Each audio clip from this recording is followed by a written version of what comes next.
Vamos a continuar el día de hoy con nuestra serie. Nuestra serie se llama Desenredando Relaciones. Yo no sé cuántos de ustedes han tenido oportunidad de seguirla, cuántos recuerden, pero hemos estado hablando esto porque Dios nos ha creado como esos seres relacionales, ¿verdad? Y esas relaciones que debemos de tener entre nosotros están muy lejos, muy distantes de ser perfectas. Sin embargo, debido a eso muchas veces estamos como que entrampados, ¿verdad? Estamos atrapados, aquí decimos enredados, en estas situaciones de malentendidos, de conflictos, de luchas, de heridas. Y pues la palabra de Dios nos habla mucho acerca de ello, ¿sí? Acerca de cómo desenredar las relaciones, cómo encontrar una sanidad paso a paso. Eso es lo que hemos estado viendo a lo largo de esta serie. Y vamos a aprender en estas semanas esa paz que es tan importante para Dios. Una paz que solamente Él nos puede dar porque por nosotros no está en nuestra naturaleza el desenredar relaciones. Por el contrario, parece que nos encanta meternos en broncas. Entonces, la palabra de Dios nos enseña mucho acerca de esa paz relacional. Es importante para Dios, aunque tú y yo a veces no lo creamos. Y con frecuencia, esta palabra de Dios nos ayuda a resolver conflictos, nos ayuda a ver cómo es que tenemos que tratarlos, cómo es que debemos de trabajar con ellos. ¿De acuerdo? Eso es lo que hemos estado viendo en la serie. Y el día de hoy, yo creo que una de las cosas más difíciles, yo no sé si puedas coincidir conmigo, pero para nosotros que seguimos al Señor Jesús, una de las cosas más difíciles es el perdón. Yo no sé si para ti es sencillo. Levanten la mano para todos aquellos que les es bien fácil perdonar. ¿No? Entonces pon atención porque este mensaje es para ti, excepto para aquel buen hombre que acaba de levantar la mano, que dice, yo no lo necesito, pues tienes día libre. Así es que nos vemos el siguiente domingo, mi hermano. ¿Sí? Pero muchos de los seguidores del Señor Jesús sí estamos batallando con esto del perdón. Porque las heridas de un amigo o incluso hasta de alguien que no conocemos, cuánto más de alguien que es un enemigo, de verdad se quedan atrapadas en nuestro corazón y no las queremos soltar. Además, eso se le llama resentimiento. Nos aferramos a ellas al punto de que se vuelven parte de nosotros. ¿Sí? Es más fácil en ocasiones morir de alguna manera que soltar esas heridas. Y esta semana no vamos a hablar de eso, del resentimiento. Si Dios lo permite, la siguiente semana vamos a hablar de ello. Pero el día de hoy vamos a ver cómo es lo hermoso de dejarnos llevar por el Señor Jesús, quien va a redefinir quiénes somos, ¿sí? Especialmente cómo son nuestras relaciones con los demás. Eso es lo que vamos a ir descubriendo, porque de alguna manera el dejarnos llevar por Él es permitir que su perdón impregne cada vez más nuestro ser de tal manera que entonces podamos dejar ir esas heridas y podemos perdonar a otros como lo ha hecho Él con nosotros. ¿De acuerdo? Entonces, brevemente, y es necesario, no solo por quienes no nos han acompañado para entender el mensaje, y también para ti, para recordarlo. La primera semana vimos 3 cosas. El mensaje era, esto es más grande que tú y que yo. O sea, esto de no perdonar, esto de mantener enredadas las relaciones, está afectando algo más grande que solo tu vida, solo mi vida. Está afectando al Evangelio. Está quitándonos el enfoque en el Evangelio, está dejándonos ineficientes en ese llamado de llevar las buenas nuevas. Y además de ello, está afectando el testimonio al cual hemos sido llamados, ¿de acuerdo? Y la semana pasada lo que aprendimos es que desenredar relaciones comienza en nosotros. Sin ti y sin mí no va a iniciar. Y lo primero que teníamos que ver era a no juzgar, o mejor dicho, a juzgar correctamente, porque el no hacerlo de esa manera nos mantiene enredados. Lo segundo fue no solamente no juzgar o juzgar correctamente, sino empezar a mirarnos nosotros antes que ver al de enfrente. Y finalmente ya que hemos podido juzgar correctamente, ya que hemos iniciado por vernos primero antes que ver al de enfrente, cuando hemos podido entender la situación, entonces debemos de ser movidos ¿a qué? A hablar la verdad en el momento que sea oportuno.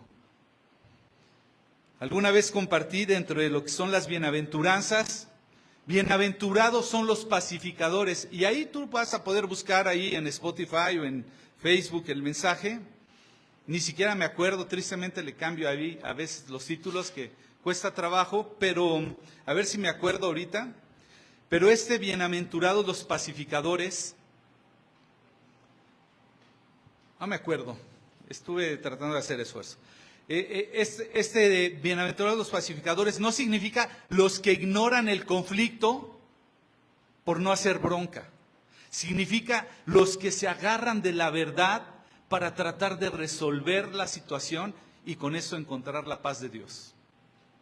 Bueno, en otras palabras, tú y yo hemos aprendido que es más grande y que comienza con nosotros. Y el día de hoy vamos a ver que desenredar relaciones no solamente comienza con nosotros, sino termina con nosotros. No sé si pudieran poner la siguiente. El día de hoy el mensaje se titula Termina conmigo. Y está basado en el pasaje que está en el Evangelio de Mateo, en el capítulo 15 en el capítulo 18, versículos 15 al 35. Si tú quieres acompañarme, quienes siguen en la transmisión, se los recomiendo, tomen una Biblia. No se queden con lo que diga la persona que predica, búsquenlo. ¿Quién lo dijo? ¿Dónde lo dijo? ¿Cuándo lo dijo? Etcétera. Ahí está en tu Biblia. ¿De acuerdo? Entonces el día de hoy vamos a ver cómo desenredar termina con nosotros. Entonces, si ya tienen todos, yo voy a estar leyendo, como ustedes lo saben, una versión Nueva Traducción Viviente, capítulo 18 del Evangelio de Mateo, versículos 15 al 20, en este primer punto. Porque lo que nos va a regalar, no sé si puedan ayudarme con la siguiente. Lo que me va a regalar es el cómo. En esta porción del 15 al 20 me va a regalar el cómo. Termina con nosotros y cómo es eso, Luis. Bueno, lo que la palabra de Dios nos enseña, vamos a darle lectura. Versículo 15 dice, si un creyente, en otras versiones, dice si un hermano peca contra ti, háblale en privado y hazle ver su falta. Si te escucha y confiesa el pecado, has recuperado a esa persona. En otras versiones dice a ese hermano. Pero si no te hace caso, toma a uno o a dos más contigo y vuelve a hablarle, para que los 2 o 3 testigos puedan confirmar lo que tú digas. Si aún así la persona se niega a escuchar, lleva el caso ante la iglesia. Luego, si la persona no acepta la decisión de la iglesia, trata a esa persona como un pagano o como a un corrupto cobrador de impuestos. Versículo 18 dice, les digo la verdad, todo lo que prohíban, en otra versión dice aten, en la tierra será prohibido en el cielo. Todo lo que permitan, en otras versiones dice desaten, en la tierra será permitido en el cielo. También les digo lo siguiente, si 2 de ustedes se ponen de acuerdo aquí en la tierra con respecto a cualquier cosa que pidan, mi Padre que está en el cielo lo hará, pues donde se reúnen 2 o 3 en mi nombre, yo estaré ahí entre ellos. ¿De acuerdo? Entonces vamos a ver que ese cómo tiene que ver con esta porción, pero primeramente quiero decirte que muchas veces, en muchos lugares, esta porción, incluso en nuestras Biblias, si tú la lees, a veces habla de la disciplina en la iglesia. Así se le titula, así la enseñan muchas veces, como la disciplina en la iglesia. Y aunque en alguna manera el sentido regular que le suelen dar al título tiene que ver con lo puesto mayormente en algunos pasajes de la Escritura, como Proverbios 3:12, Proverbios 13:24, Hebreos 12:6, que nos habla que debemos de verlo esto como una disciplina que produce Dios en nosotros como un acto de amor. Y yo, más que titularlo como la disciplina de la iglesia, yo le llamaría el amor de Dios por la iglesia. ¿De acuerdo? Si tú y yo lo vemos con los lentes del amor de Dios para su iglesia, vamos a entenderlo de una manera diferente. Porque cuando tú y yo escuchamos la palabra disciplina, cuando te dicen disciplina, ¿qué te viene a la mente? Bueno, es más, ¿qué sientes? Más allá de qué piensas, ¿qué sientes? Algunos hasta nos empezamos a sobar la pompita. No sé qué piensas, qué sientas cuando oyes la palabra disciplina, pero algunos nos vienen pensamientos o recuerdos no muy buenos, ¿sí? ¿Por qué? Porque a veces, tal vez padecimos algo que le llamaron disciplina, que no fue ejercida con sabiduría o con dirección de Dios, y lo que vimos fue odio, vimos enojo, vimos ira, vimos, ¿qué más? Obviamente dolor, o lo sentimos más que verlo. Y ese es un concepto erróneo de lo que Dios tuvo en su corazón al tratar o al referirse del tema de la disciplina, ¿sí? Lo asociamos con maltrato, con autoritarismo, con injusticia, con todo menos con amor. Entonces, yo me atreví a cambiarle de alguna manera el título a esta porción, llamándole el amor de Dios para su iglesia, o en la iglesia. ¿De acuerdo? Y lo primero que hay que notar acerca de cómo es que va a ocurrir la reconciliación o la restauración, es que eso va a depender de nosotros y de que demos el primer paso. ¿Sí? Esta restauración, cómo va a depender de que tú y yo seamos los que demos el primer paso. No depende de si la otra persona se lo merece o no se lo merece. Ni mucho menos si ha pedido que vengas a Él o no. No depende de si ellos son los que deberían de dar este primer paso. ¿De acuerdo? Cómo tiene que ver con una acción que se mueve a través de ti. En el Antiguo Testamento, en Levítico, que se establecen varias reglas dadas por Dios para su pueblo. En el capítulo 19, versículos 17 al 18, dice lo siguiente, dice: no fomentes odio en tu corazón contra ninguno de tus parientes. En otras versiones dice hermanos. ¿Sí? No fomentes odio en tu corazón contra ninguno de tus hermanos. Aclara los asuntos con la gente en forma directa, a fin de que no seas culpable de su pecado. No busques vengarte, no guardes rencor contra tus hermanos israelitas, sino ama a tu prójimo como a ti mismo. Yo soy el Señor. ¿Te das cuenta? Te está mandando que no fomentes, que no permitas que esto crezca tanto al punto que tú te alejes de tu hermano, sino por el contrario, que tú vayas a aclarar el asunto de manera directa. ¿Por qué? Porque te responsabiliza de su pecado en una manera, y ahorita lo vamos a ir viendo. No busques vengarte, mucho menos, no guardes rencor. Amar al prójimo como a ti mismo tiene que ver con que te muevas a dar el primer paso. Debes de hacer tu parte, debes de reunirte con la persona y pedirle perdón y perdonarla. Si hay reconciliación con la persona, debes de tratarla como si nunca hubiera nunca hubiera habido algo entre ustedes. Pero vamos a suponer que no fuera suficiente este esfuerzo. Bueno, lo que nos está exhortando esta porción es que agreguemos a alguien más. Hay una ordenanza de parte de Dios en el Antiguo Testamento de esto de tener 2 testigos para poder aprobar. Pero aquí lo que nos está exhortando es, si por algo tú vas, ¿sí? Está diciendo en un principio, perdón, ya me salí. Está diciendo, si tú vas, le hablas en privado, le haces ver su falta. Si él te escucha, confiesa su pecado, has recuperado a un hermano. Ajá. Pero si no hace caso, entonces dice que tomes 1 o 2 contigo y vuelvas a hablarle. Entonces, si por algo ves que no funciona, pues vas y traes a 2 personas y las involucras, no para hacer chismerío santo y que digan, vengan, miren, ni vas a traer a tu equipo para que lo juzguen entre 3, porque como no pudiste solo, entonces vas ahora con 2 más a acabar con él. Porque el fin de todo esto es el amor.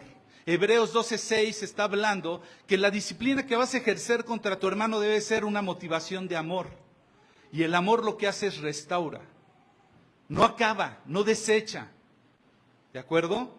Entonces, por eso está diciendo, has recuperado a tu hermano. El propósito es recuperarlo. No es ganarle, no es llevarte la medallita. ¿De acuerdo?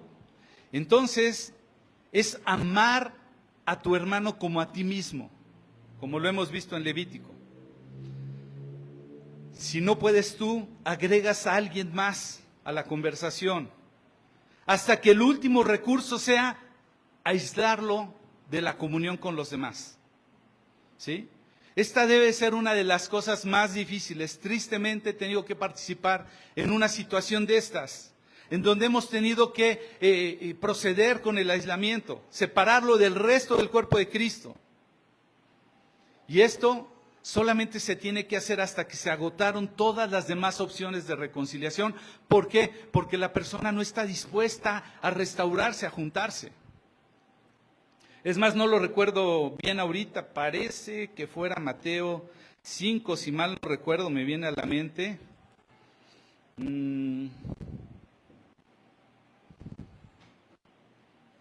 Bueno, naturalmente en el 5:43, acerca de amar a los enemigos, la ley dice ama a tu prójimo y odia a tu enemigo, pero yo digo ama a tus enemigos. Ahí hay cosas interesantes al respecto, pero si mal no recuerdo,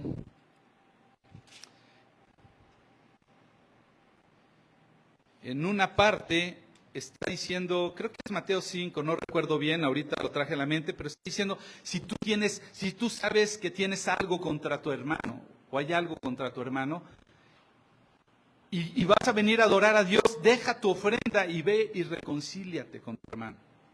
¿De acuerdo? Entonces hay mucho interés de parte de Dios en que tú y yo seamos los que demos el primer paso. ¿De acuerdo? Y una persona, aun cuando tuviera que ser excluida del resto de los hermanos, debe de ser bienvenida cuando él esté dispuesto a reconciliarse. La segunda carta de los Corintios, en el capítulo 2, versículos 5 al 11, dice, no exagero cuando digo que no exagero cuando digo que el hombre que causó todos los problemas los lastimó más a ustedes que a mí. La mayoría de ustedes se le opusieron y eso ya fue suficiente castigo. ¿Te puedes imaginar? Alguien que empieza a ser excluido, que va al punto que toda la iglesia lo trata de reconvenir. Imagínate que todos te están queriendo restaurar y él dice no.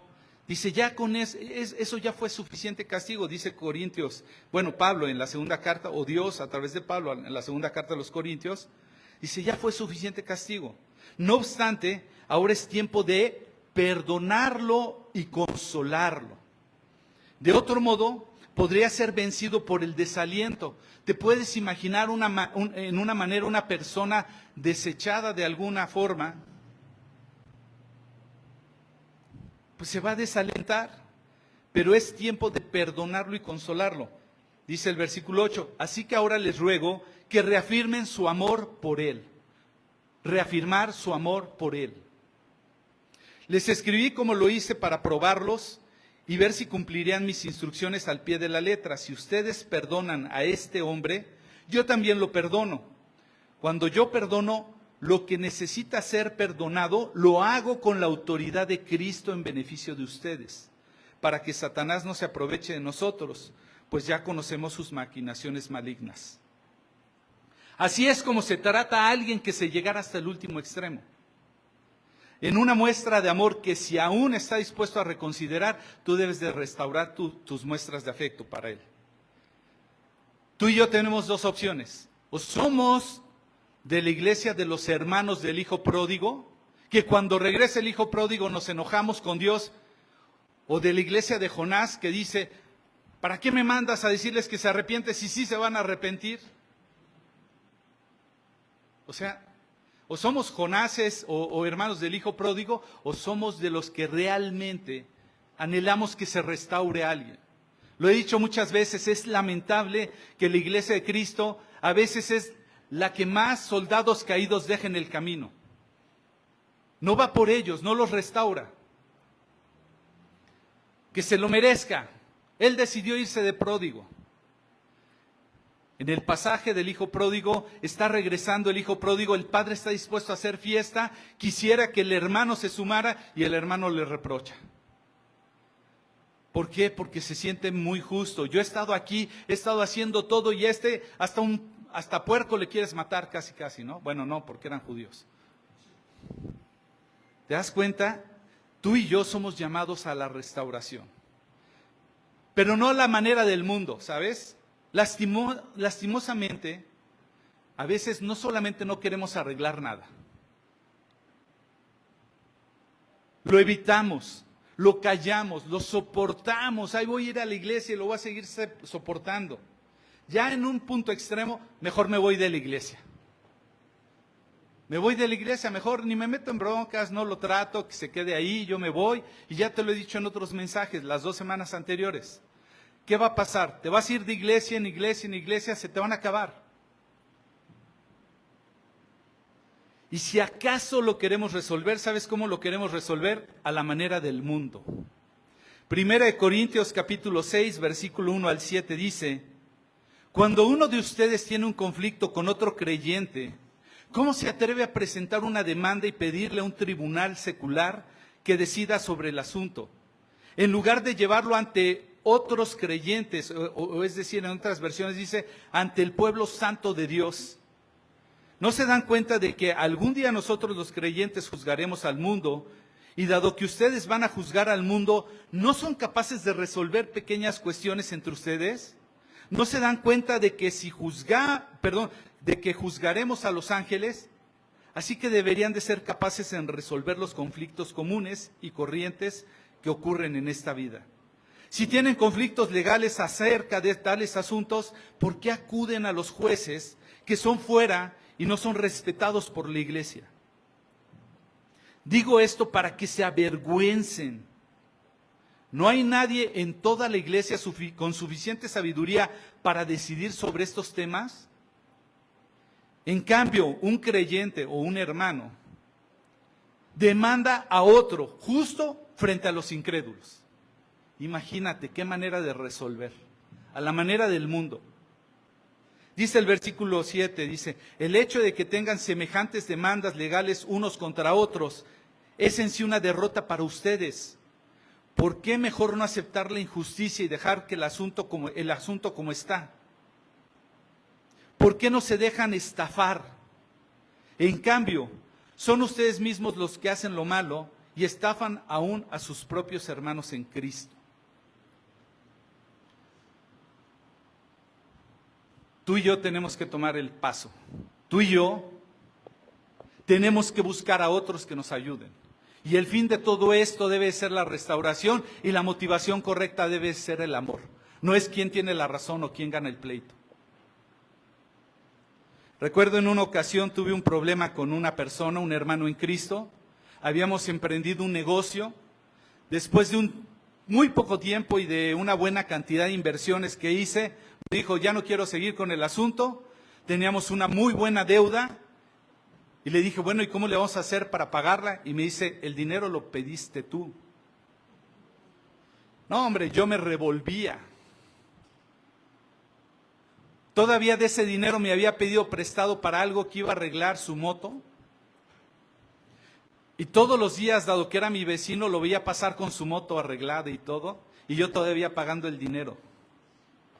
Quincena tras quincena, así limpio, porque tenía que pagar la deuda. Me revolvía el estómago y Dios usando a mi esposita, diciéndome, ¿ya perdonaste a él? Y yo no.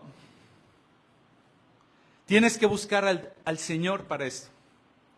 Y así estaba duro y duro de continuo. Haz de cuenta que Dios le dio la misión en la vida de estarme recordando eso. No pasaba tantito y ya le pediste, ¿ya lo perdonaste? Dije, no. Un día le dije, sí, ya lo perdoné. ¿Y ya se lo dijiste? No, espérame. O sea, esa es otra cosa. O sea, ¿qué necesidad?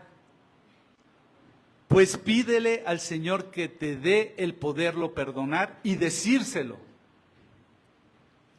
Y tardé otro tiempo. Y te voy a decir que en una buena parte estoy seguro que Dios no me permitía prosperar para pagar todo hasta que no diera el paso. Y entonces un día le dije, ya lo perdoné y se lo voy a decir. Y me dijo mi esposa, muy bien, ¿cuándo? Y yo, algún día.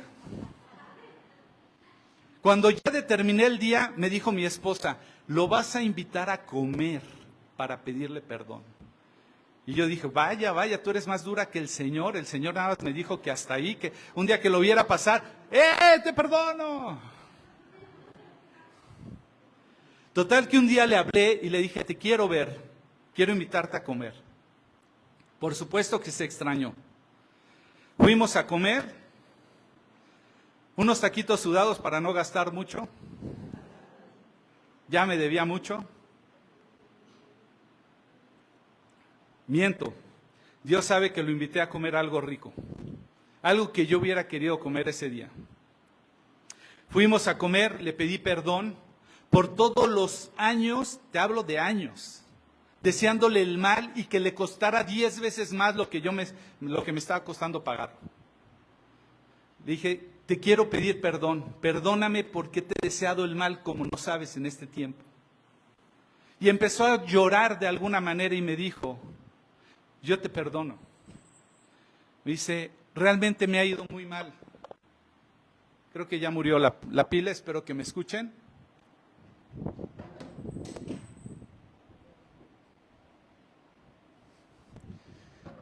Y entonces,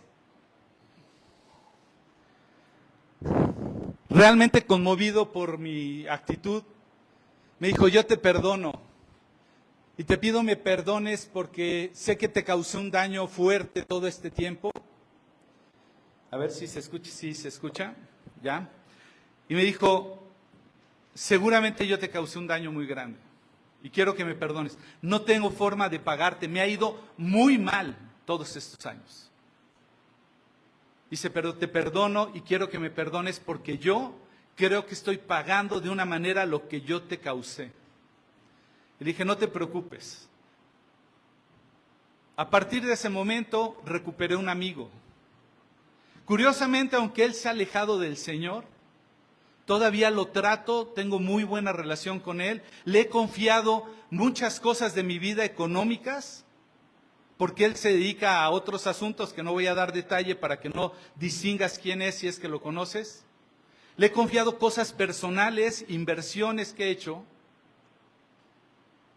Incluso recién que estoy pasando una situación importante en mi trabajo, fue a verme y aunque está alejado de Dios, me reconvino y me dijo, detente, apártate, ten paz y escucha la voz de Dios para que te dirija. Y eso es lo que produce el perdón, una restauración. Y él todavía está abierto a escuchar del Evangelio de una manera diferente, no estorbando nuestra relación para que Dios pueda tocar su corazón. Y mi esperanza es que un día yo pueda recuperar a mi hermano en la presencia de Dios. Voy a hacer fiesta en el cielo. O con el cielo, espero todavía no estar ahí. Y no porque no lo desee, sino para verlo aquí. ¿Ok? Entonces la pregunta para nosotros es, aquellos que queremos ser llamados o nos caractericemos como ser una familia de amor. Si tú y yo queremos ser una familia de amor, entonces lo que requerimos hacer es ir con todos los que tenemos un conflicto. Que busquemos al hermano que ha pecado contra ti. Que nos arreglemos con él. Que lo amemos de todas las formas posibles y hasta el último de los intentos para que se resuelva. ¿O tú vas a preferir, en el peor de los casos, mejor irte a los tribunales y no ganar a un hermano? Tal vez ganes el caso, pero no vas a ganar un hermano. Voy a aprovechar antes de avanzar a hacer un par de notas, porque a veces siento, en lo que entiendo, que parte de este texto se saca de contexto. Número uno, lo primero que dice es si un creyente peca contra ti. En varias versiones de la Biblia dice una nota que este contra ti no necesariamente está en los escritos más antiguos que se han encontrado. En unos sí, en otros no. Que nada más se refiere si un hermano peca. Pues ya sea que tú y yo seamos muy ortodoxos y digamos las versiones más antiguas no lo incluyen, pues con más razón te involucra a ti. Porque bastara con que pecara, aunque no fuera contra ti, que tu deber sería ir a buscar a ese hermano. Ahora, si no eres tan ortodoxo, perdón para quien no conoce el significado de ortodoxia, ortodoxia se refiere a ser lo más apegado a lo escrito. Ortopraxis, ser lo más apegado a hacer lo que está escrito. Bueno, si tú y yo somos muy ortodoxos, sabremos que aunque no hayan pecado contra mí necesariamente, mi deber es ir a buscar al que pecó. Ahora, si quiero ser de los de esta versión que dice, si peca contra ti, pues cuanto más, ve, háblale en privado. Otra situación que no mencioné y enfaticé, versículos 18, dice, les digo la verdad, todo lo que ataren, en unas versiones dice, en la tierra será atado en el cielo. Y normalmente la gente lo usa para andar atando bendiciones. Pero aquí no está hablando de eso, no saquemos del contexto, se está refiriendo a cualquier cosa que acordemos, amarremos, si es esta relación, si lo que tú vas a amarrar es, o desatar es desligarte de ese hermano y ya no más sea de ti, pues así va a ser en el cielo. Te va a desligar de ello. Y si lo que vas a hacer es atarlo, permanecerlo, así va a ser. Es una advertencia del alcance que puede tener esto. Que no es nada más un enojo, no es nada más alejarte de alguien o incluso desecharlo de una iglesia. Tiene un alcance mucho más grande, un alcance aún en los cielos. Dice más adelante, y esto te lo digo de verdad porque nos da por... es que en otras versiones dice, si te pusieras de acuerdo con tu hermano y en todo lo que se pongan de acuerdo. Y ahí se andan poniendo de acuerdo. Pongámonos de acuerdo que me compre ese carrito, ¿no? Para que sea atado en el cielo y entonces me llegue.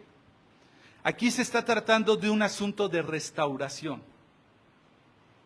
No de bendiciones ahí fuera de contexto.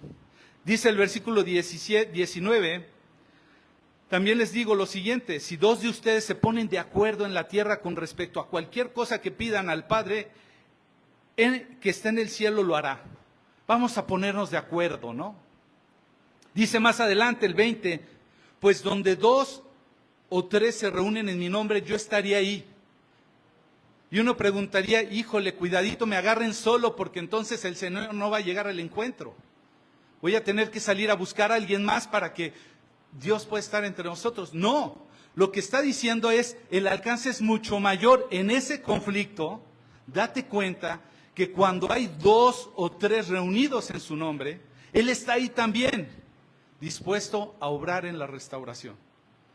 Toma conciencia, no es tú, no soy yo, no somos nada más nosotros, Dios está ahí, en ese momento. Entonces, ahí estamos reunidos. Casi te diría, no necesitarían más testigos, basta con que los 2 se junten y sepan que en el nombre de Dios están parados en su presencia. Arréglense. Bueno, eso lo digo porque a veces andamos atando y desatando lo que no atamos y lo que no debemos de atar y desatar. Y andamos poniéndonos de acuerdo en cosas que no nos debíamos de poner de acuerdo. Y en lo que sí nos debemos de poner de acuerdo, no nos ponemos de acuerdo. ¿De acuerdo? Vamos a avanzar. Esto va a ser un poquito más rápido. Porque el segundo punto el día de hoy tiene que ver con el cuándo. No solamente el cómo, sino el cuánto. Y el cuánto en el versículo 21 y 22 lo pone la Escritura y dice, luego Pedro se acercó y preguntó, Señor, ¿cuántas veces debo de perdonar a alguien? En otras versiones dice, a mi hermano, que peca contra mí. 7 veces, no 7 veces respondió Jesús, sino 70 veces 7. Y podemos pasar el resto del punto tratando de descifrar cuánto sería 70 veces 7 y hacer los cálculos y demás. ¿Sí? Lo que sea, no nos confundamos, no tratemos de buscar el límite, porque el límite no es el punto. El objetivo de este número era mostrar que esto iba más allá de lo que tú y yo creemos que debe de ser. En otras palabras, el número de veces que debemos perdonar a un hermano o una hermana es infinito, significa siempre. Eso es lo medular en la respuesta del Señor. Así ha sido su misericordia con cada uno de nosotros todos los días. ¿Sí? ¿Hasta cuánto, Señor, me vas a perdonar? ¿Te interesaría saber el número para ver hasta cuántas llevas? Yo preferiría decir, ni me lo digan. Es más, Señor, yo no hubiera dicho 70 veces 7, hubiera dicho 2000 veces 7 o no sé cuántas.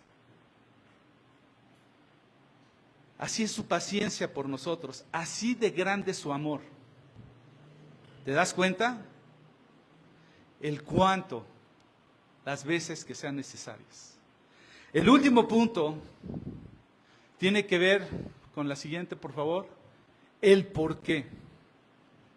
No solamente el cómo, el cuánto, sino el por qué.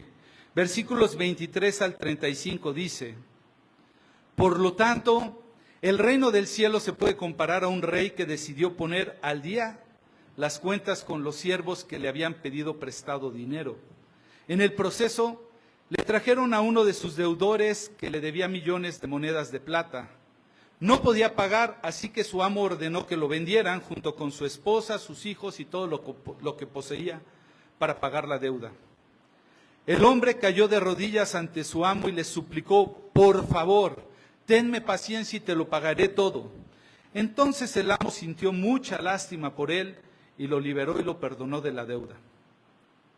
Pero cuando el hombre salió de la presencia del rey, fue a buscar a un compañero también siervo, que le debía unos pocos miles de monedas de plata. Lo tomó del cuello y le exigió que le pagara de inmediato. El compañero cayó de rodillas ante él y le rogó que le diera un poco más de tiempo. Ten paciencia conmigo y yo te pagaré, le suplicó.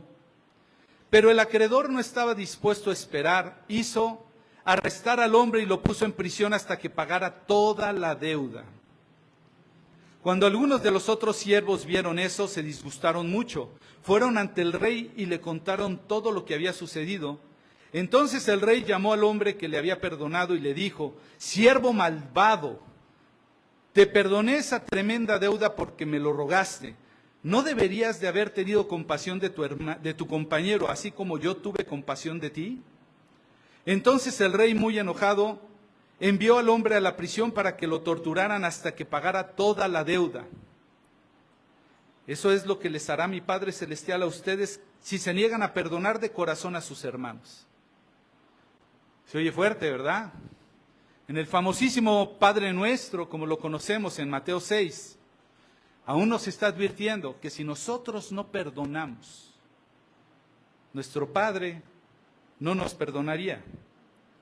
Pero aquí la conclusión que estamos viendo es que el Señor Jesús cuenta esta historia. ¿Por qué debemos de perdonar? Lo trata de ilustrar. Lo que vemos aquí en la Reina Valera, en la versión Reina Valera, habla de 10,000 talentos. Ha habido gente muy estudiada que ha querido hacer una conversión de cuánto representa y hablan de años y años y años de trabajo. El equivalente a muchísimos años de trabajo lo que le perdonaron al primer siervo. Algunos se atreven a decir algo así como 150,000 años, una cosa así. Y tú y yo que no vivimos en la época de los trabajadores de raya, en donde el padre se endrogaba y luego le dejaban la deuda al hijo y al hijo, al hijo y al hijo. No, ahorita casi que tú te mueres y Coppel se olvida, si no es que te hizo firmar junto con tu esposa y ahí va a estar, ¿no? Pero eso habla de la deuda del primer hombre, ¿sí? El que de manera inesperada recibe el perdón. Quienes hemos tenido la oportunidad de comprar una casita y de deberla y a veces vernos apretados, hemos hasta jugado con el sueño de decir, imagínate que un día me ganara la lotería y llegara y la pagara. ¡Ah! ¡Qué alivio! O imagínate que un día me hablaran y me dijeran, buenos días, ¿es usted el señor Landarte? Sí, ¿cómo no? ¿Sabe qué le quiero avisar? Que extrañamente la deuda de su casa está pagada. Y yo, ¿de veras? No lo puedo creer, no es una broma, un chistecito, ¿dónde está la cámara? No. Imagínate lo que eso representaría. Sin embargo, dice la historia que salió ese mismo siervo y buscó al otro que le debía 100 denarios. Esa es la medida que usa la Reina Valera. Equivalente, según los cálculos de esta gente, a 3 meses de salario. Y no quería perdonarle. Ahora imagínate que te perdonaron tu casa y de repente sales con la que te pidió 50 pesitos para la ruta en la semana, o no, un poquito más. Y hay gente que está agarrada ahí, y no suelta hasta que le paguen. Lo que está mostrando aquí que no perdona, que lo acusa de esta deuda y no muestra misericordia. El Señor Jesús está diciendo todavía algo más loco. Dice que si no perdonamos de corazón, esto nos va a suceder. Y no te lo digo para vivir con miedo, sino para que reconozcamos que debemos de hacer lo que Jesús nos ha pedido. Así lo magnificó el Señor para que tú y yo no nos quede duda de que no es una sugerencia perdonar, es un deber delante de Dios. Y voy a terminar contigo en este mensaje, porque te lo digo de corazón, piensa en esto. Cuando cada miembro de la iglesia es visto como una persona perdonada, además comprada a costo muy alto, alguien murió para que esa persona fuera comprada, para que ellos pudieran estar libres, para que no solo eso, sino se les viera como hijos de Dios. Por eso es que Dios los ama, porque Él sabe lo que costó, lo que tuvo que pagar, y cómo los ve como hijos, y por eso les ama. Y cada desviación, cada caída, cada pecado le duele, y a ti y a mí nos debiera de doler como al Padre. Ese es el corazón del Padre Celestial. Y te lo digo de verdad con la responsabilidad que Dios me ha entregado a veces. A veces lo veo mucho más dimensionado, a veces se me pasa, lo confieso. Pero con la responsabilidad que Dios me ha dado, te puedo decir el dolor que causa ver que alguien se aleje de Cristo. Que alguien que viene a esta iglesia, una oveja, decida desviarse. Por esa persona Cristo murió. Y de verdad no sabes cuánto duele ver cómo una oveja se separa, sufriendo las consecuencias de no querer reconocer que está pecando. No sabes de verdad qué tristeza como pastor se siente ver que de repente alguien no viene. En el mejor de los casos dejó de venir, se le olvidó, se quedó dormido, lo que sea, pero uno se queda diciendo, ¿por qué no habrá venido? Y si es un fin de semana, si son 2, bueno, cuando menos te lo esperas ya ni viene a la iglesia. Ese no es el sentimiento que Dios me ha dado como pastor, te lo debiera de dar como hermano a ti. Si tú crees que eres parte de esto que llamamos una familia de amor, debiera de estarte doliendo. Deberías de estar sintiendo cómo una persona puede ser separada de Dios y sufrir las consecuencias que no debería de sufrir. Porque sabes, la disciplina fue diseñada para tener comunión con Dios. La manera de corregirnos, la manera de lavar y el cayado es para devolver a la oveja. Hebreos 12, versículo 10 dice, pues nuestros padres terrenales nos disciplinaron durante algunos años e hicieron lo mejor que pudieron, pero la disciplina de Dios siempre es buena para nosotros a fin de que participemos de su santidad. ¿Qué significa esto? Participar de su santidad, a fin de que tú te apartes junto con Él.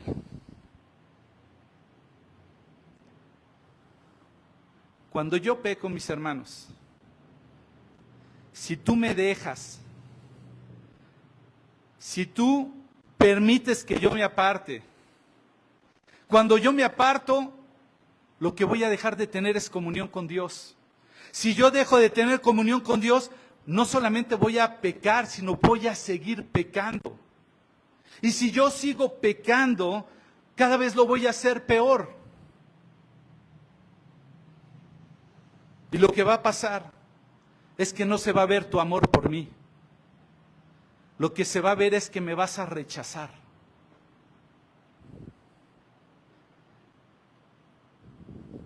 Y yo peco. Y a veces cuando uno tiene un grupo de personas que te ayudan, a veces son duros contigo. Y yo les digo, ¿sabes qué, mi hermano? Me voy a equivocar. Y me voy a equivocar muchas veces.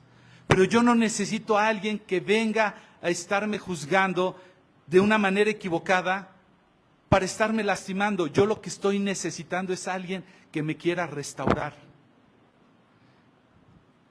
Cuando hablamos de ser una familia de amor, es que si ven el pecado en mí, yo lo que te pido es, no me dejes, porque voy a pecar. No me dejes en mi pecado. Ven, dímelo. No solamente vengas y me lo digas, si ves que soy necio, ven, confróntame. Si es necesario, trae uno, o trae a dos, o trae a tres, o trae a toda la iglesia si es necesario. Pero no me dejes.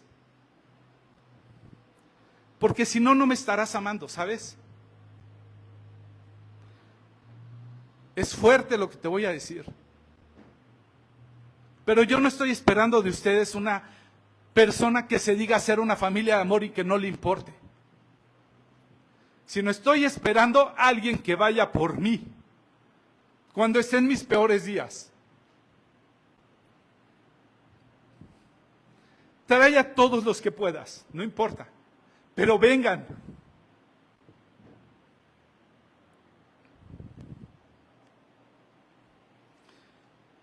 Si tú me dejas ahí, voy a estar lejos de Dios. Y yo no lo quiero.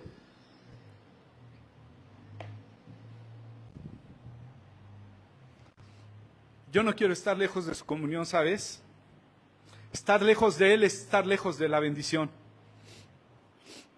Por eso te pido que me quieras más, que me ames más, que realmente demuestres que me amas. Que demuestres que mi alma te importa, que demuestres que mi dolor te importa, que demuestres que eres parte de una familia de amor.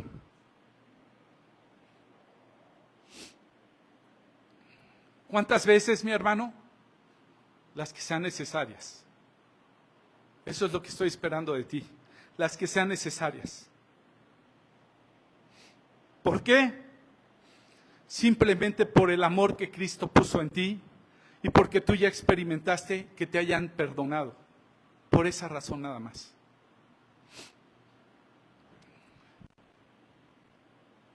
Vamos a terminar, mis hermanos.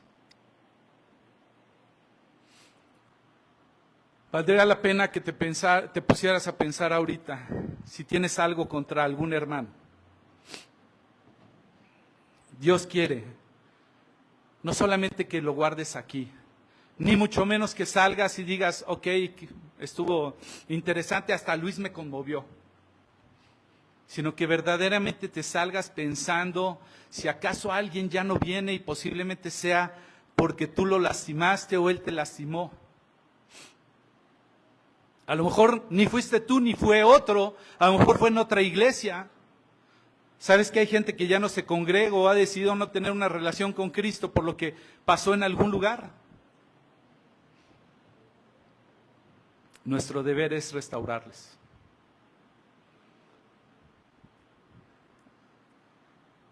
Desenredar relaciones termina contigo. Tú decides qué haces con ello. Amén.